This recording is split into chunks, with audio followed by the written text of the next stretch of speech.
लग्नाचे दागिने म्हणजे श्रीमंत पेशवाई दागिने, नाशिकचे सुप्रसिद्ध सराफ मयूर अलंकार सराफ। ताज्या बातम्यांसाठी नाशिक न्यूजच्या YouTube चॅनलला सबस्क्राईब करा आणि बेल आयकॉनला प्रेस करा।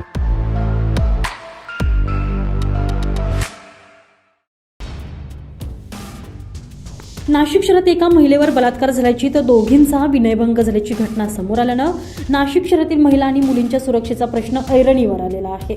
एकानं प्रेमाच्या जाळ्यात अडकवून तरुणीवर बळजबरीनं बलात्कार केला तर मुंबई नाका पोलीस ठाणे हद्दीत राहणाऱ्या 2 महिलांचा विनयभंग झालेला आहे। त्यातील एका महिलेस परिचितांनाच ब्लॅकमेल करत तब्बल 40 लाख रुपयांची खंडणी वसूल केली असल्याची धक्कादायक माहिती देखील पुढे आलेली आहे। याबाबत पोलिसात बलात्कार आणि विनयभंगाचे गुन्हे दाखल करण्यात आलेले आहे। पोलिसांनी दिलेल्या अधिक माहितीनुसार सरकारवाडा पोलीस ठाणे हद्दीत राहणाऱ्या पीडितेस 2017 मध्ये संशयित अनिकेत रामदास भदाणे या युवकांना प्रेमाच्या जाळ्यात अडकवलं। ओळखीचं रूपांतर प्रेमात झाल्यानं संशयितांना मुलीस लग्नाचे आमिष दाखवले। यानंतर त्यांनी गंगापूर रोड आणि पुणे येथील हिंजवडी भागात वेळोवेळी घेऊन जात युवतीवर बळजबरीनं बलात्कार केला। मात्र अलीकडच्या काळात अशा घटनांचे प्रमाण वाढल्यानं युवतीने त्यास विरोध केला असताना संशयितांना तिला शिवीगाळ करत तसेच अश्लील फोटो व्हायरल करण्याची धमकी देत मारहाण केली। त्यामुळे भेदरलेल्या युवतीने पोलिसात धाव घेतली असून या प्रकरणी सरकारवाडा पोलीस ठाण्यात बलात्काराचा गुन्हा दाखल करण्यात आलेला आहे।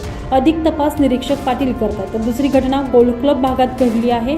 विश्रामगृह भागातून रस्त्याने पायी जाणाऱ्या महिलेचा संशयित नंदकिशोर माळी याने पाठलाग करत तिचा विनयभंग केला। तर ही घटना शनिवारी 27 तारखेला घडली।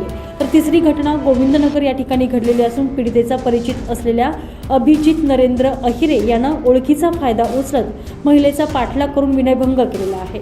हा प्रकार जून 2007 ते 2008 या दरम्यान घडला। यानंतर त्यानं शिवीगाळ आणि दमदाटी करत महिलेस फोटो व्हायरल करण्याची धमकी देत महिलेकडून तब्बल 40 लाख रुपयांची खंडणी उकळली। ही रक्कम ऑनलाईन आणि रोख स्वरूपात स्वीकारण्यात आली। या प्रकरणी मुंबई नाका पोलीस ठाण्यात वेगवेगळे विनयभंग आणि अन्य कलमान्वये गुन्हा दाखल करण्यात आलेला असून अधिक तपास पोलीस नाईक गोडे आणि उपनिरीक्षक सोनवणे करत आहे।